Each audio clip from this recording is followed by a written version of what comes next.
오늘은 누가복음 3장 7절에서 20절까지 보겠습니다. 저희들이 계속 침례 요한을 살펴보고 있습니다. 침례 요한이 태어난 시대상은요, 영적 암흑기였습니다. 400년 동안 말라기에서부터 하나님이 침묵하신 기간이었고, 하나님의 음성이 전혀 들리지 않았던 영적 말씀의 영적 기갈이었습니다. 모든 유대인들은 이 메시아가 나타나기를 학수고대하고 있었습니다. 어릴 때부터 유대인들은 성경을 암송하고 공부했기 때문에 이 메시아가 오시기 위해서는 엘리야가 먼저 와서 주의 길을 예비해야 한다라는 거, 구약 예언의 말씀이었기 때문에 잘 알고 있었습니다. 그래서 모든 유대인들은 메시아를 기다리면서 또한 엘리야가 나타나기를 기다리고 있었습니다. 이제 침례 요한이 나타났습니다. 이제 메시아도 나타난다라는 그런 말씀이겠죠? 그런데 침례 요한이 나타났는데 유대인들은 침례 요한을 엘리야로 알아보지 못했습니다. 그러니까 당연히 예수님이 메시아로 오셨지만 예수님도 메시아를 알아보지 못한 거죠.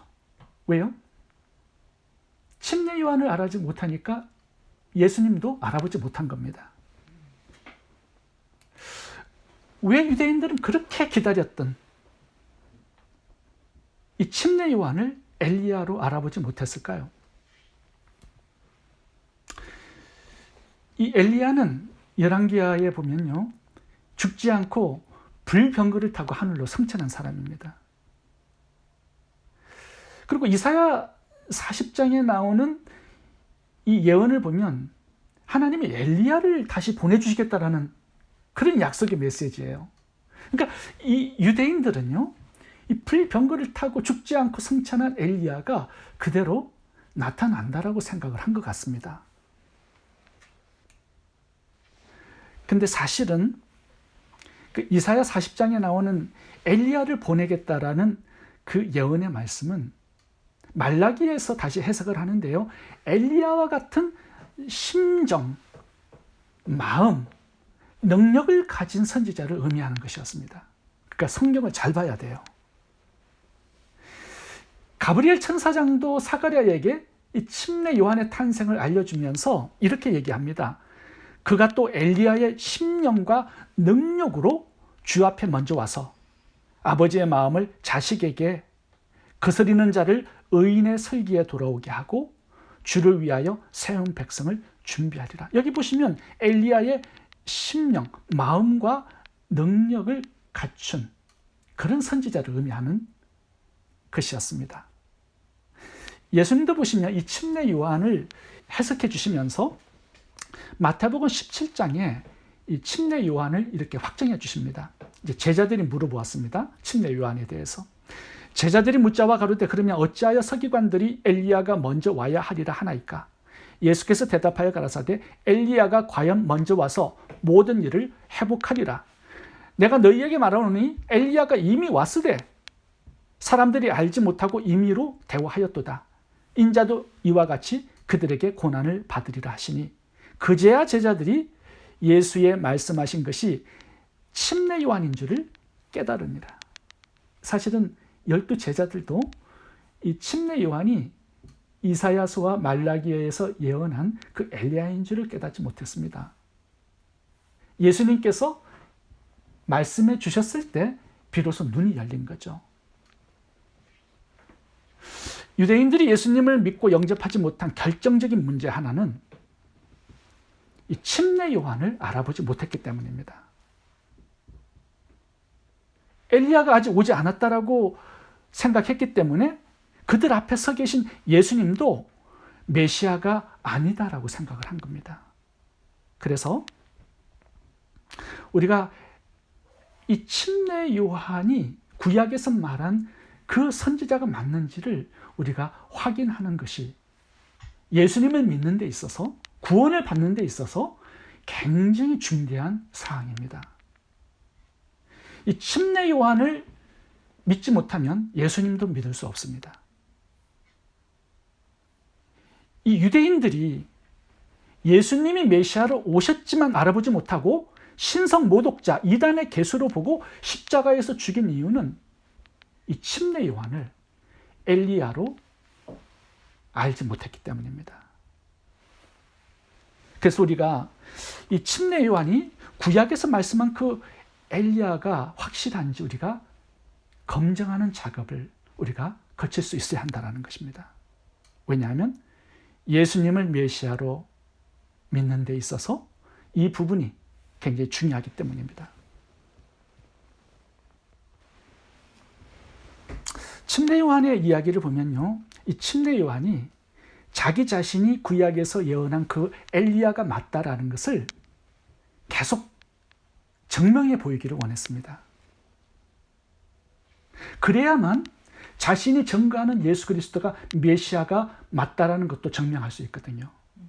그래서 침례 요한은 자기 자신이 구약에서 예언한 그 엘리야가 맞다라는 것을 너무나 증명하고 싶어 했습니다. 왜냐하면 자기 자신에게 예수님의 구원자 대신이 달려있기 때문입니다. 자기가 그것을 증명하지 못하면 예수님을 구원자로 소개하고 증거할 수가 없습니다. 이 객관적인 증거 자료가 있어야 되지 않겠습니까? 내가 구약의 그 엘리야 선지자 맞다라고 하면 누가 믿어주겠습니까? 그래서 우리는 객관적인 증거 자료를 가져야 하는데 그것이 구약의 예언입니다. 침례 요한은 구약의 예언을 가지고 자기 자신이 그 엘리야가 맞다라는 사실을 증명하고 있습니다. 네 가지인데요, 차례로 살펴보도록 하겠습니다. 첫 번째는 광야입니다. 이사야 40장의 예언을 보면 메시아의 길을 예비하는 엘리야는 거주지가 광야, 사막으로 나와 있습니다. 이사야 40장 3절, 우리가 어제 본 내용인데요. 외치는 자의 소리여 가로되 너희는 광야에서 여호와의 길을 예비하라. 이렇게 보면 광야에서 외치는 자의 소리라고 나와 있습니다. 그러니까 이 예언의 말씀을 성취하기 위해서 침례 요한은 광야에 살았습니다. 그의 아버지 사가랴도 이 점을 알았기 때문에 그를 어린 나이에 광야로 보내서 그곳에서 예수님의 길을 준비할 수 있도록 한 겁니다. 요한복음 1장 23절에 침례 요한이 자기 자신을 이렇게 소개합니다. 이르되 나는 선지자 이사야의 말과 같이 주의 길을 곧게 하라고 광야에서 외치는 자의 소리로다. 광야가 중요합니다. 이것을 통하여서 구약의 엘리야가 바로 나 자신이다라는 거 증명하고 싶어 했습니다. 두 번째는 옷차림이에요. 침례 요한은 구약의 엘리야가 입었던 옷차림으로 일평생 살았습니다. 마태와 마가는 침례 요한에 대한 옷차림을 자세히 기록해 놓았습니다. 우리가 무심코 읽고 지나갈 수 있지만 이 침례 요한이 입었던 털옷과 가죽띠에 대한 기사는 매우 중요한 의미를 갖고 있습니다. 읽어보겠습니다. 이 요한은 약대 털옷을 입고 허리에 가죽띠를 띠고 음식은 메뚜기와 석청이었더라. 마가복음 1장 6절. 요한은 약대 털을 입고 허리에 가죽띠를 띠고 메뚜기와 석청을 먹더라. 이 약대 털 옷과 가죽띠가 구약에 나오는 엘리야가 입었던 옷차림이었습니다. 열왕기하 1장 8절을 보시면 이 엘리야의 옷차림을 자세히 기록해 놓았어요. 제가 읽어보겠습니다. 저희가 대답하되 그는 털이 많은 옷을 입은 사람인데 허리에 가죽띠를 띠었더이다. 왕이 가로되 그는 디셉 사람 엘리야로다. 개역 성경에는요, 털이 많은 사람인데 이렇게 기록해 놨습니다. 근데 영어로 보시면 He was a man with a garment of hair. 그러니까 털이 많은 옷을 입고 있었다라는 거예요. 영어 성경에도 그렇고 원어에도 보시면 그렇습니다. 그러니까 엘리야의 복장이 털이 많은 짐승의 옷을 입고 있었고요. 또 하나는 가죽띠를 허리에 띄었습니다. 침례 요한이 엘리야가 입었던 옷, 가죽띠를 띠고 살았던 이유, 자기 자신이 구약에서 말한 그 엘리야가 맞다라는 것을 사람들에게 알리고 싶었던 거죠. 세 번째는 요단강입니다. 침례 요한이 사역했던 그 장소가 어디냐 하면 요단강이었습니다. 침례 요한은 왜 요단강에서 사역을 했을까요? 왜 베들레헴이 아니고 예루살렘도 아니고 여리고도 아니었을까요? 왜 꼭 요단강에서 주님의 길을 예비하는 사역을 해야만 했을까요? 이스라엘에 요단강만 있는 게 아닙니다. 야복강도 있고요. 기송강도 있고 강들이 참 많습니다.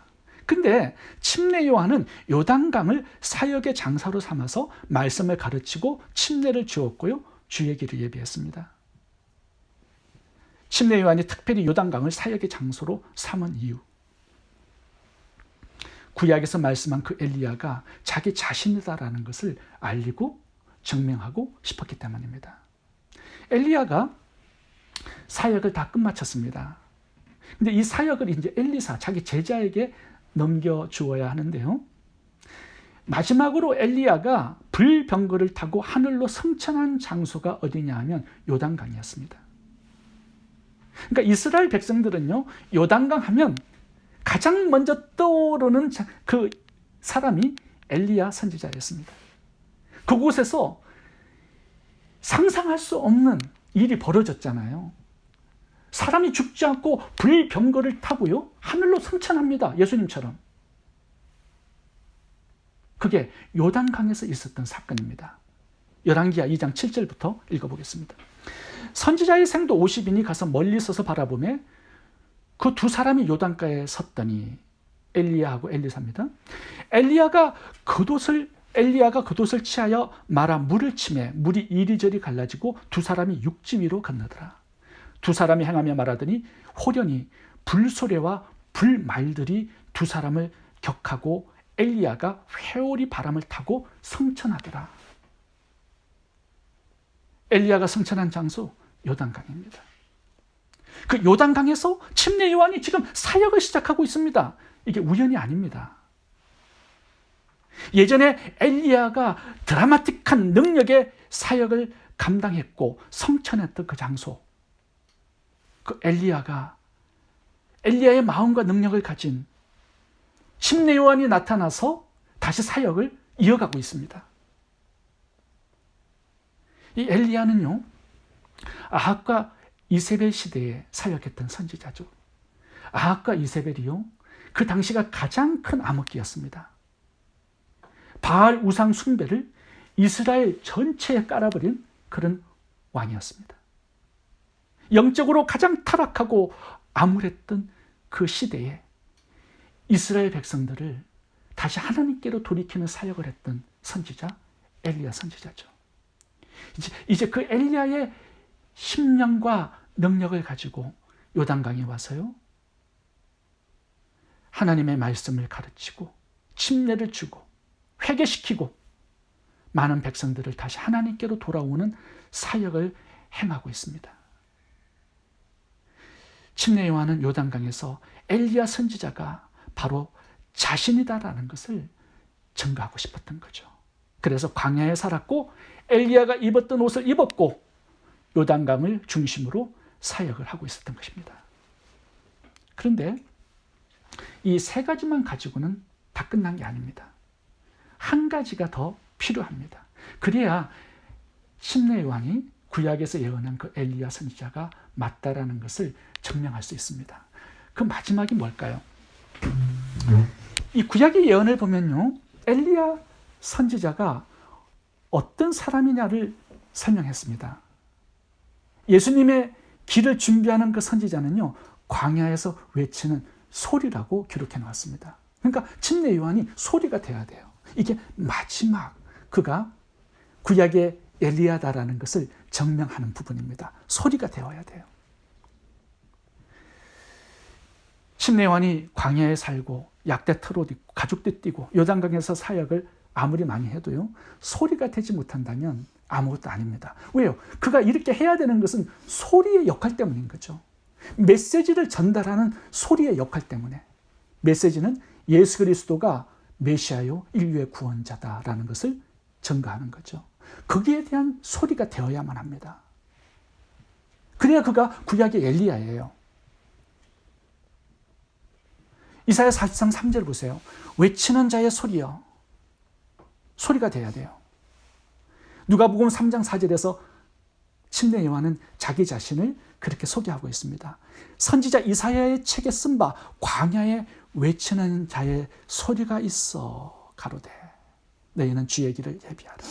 그의 첩경을 평탄케 하라. 자기 자신을 광야에 외치는 자의 소리라고 소개하고 있습니다. 정확히 그 사역을 감당하고 있다는 거죠.